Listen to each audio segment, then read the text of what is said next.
Seratusan santri dan santriwati di Dayah Terpadu Al-Mujahirin di Gampung Babah Jurung, Kecamatan Kuta Baru menjalani rapid test antigen. Ramainya santri maupun santriwati yang mengikuti rapid test membuat mereka rela antri guna pengambilan sampel masing-masing. Selain santriwati, rapid test yang berlangsung di Komplek Dayah Al-Muhajirin di Kampung Babah Jurung, Kecamatan Kuta Baru, Aceh Besar, Jumat kemarin, juga diikuti puluhan santri.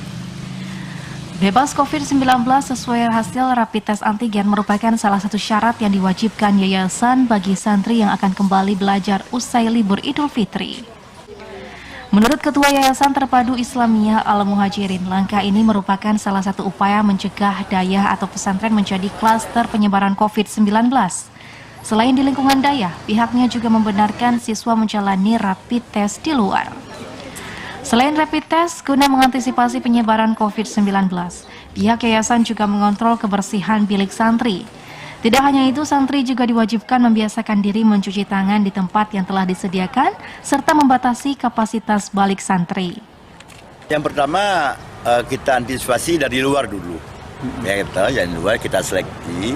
Yang kedua, memang mereka ini dalam satu kamar itu maksimal 24 orang, seorang pengasuh, seorang pembimbing.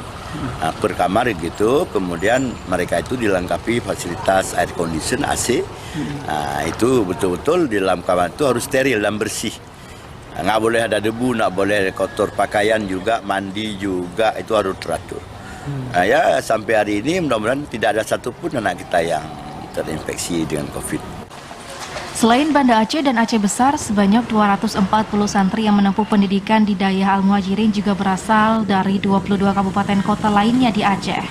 Protokol kesehatan yang ketat diharapkan dapat membuat para orang tua maupun santri nyaman dalam menempuh pendidikan meski di tengah pandemi. Setelah libur Idul Fitri 1442 Hijriah, proses pembelajaran mengajar di Dayah Al-Muhajirin mulai digelar Sabtu pagi. Selain jenjang SMP, Dayah yang berdiri 4 tahun silam ini juga diisi santri di jenjang SMA. Dari Aceh Besar, Arman Konadi, TVRI melaporkan.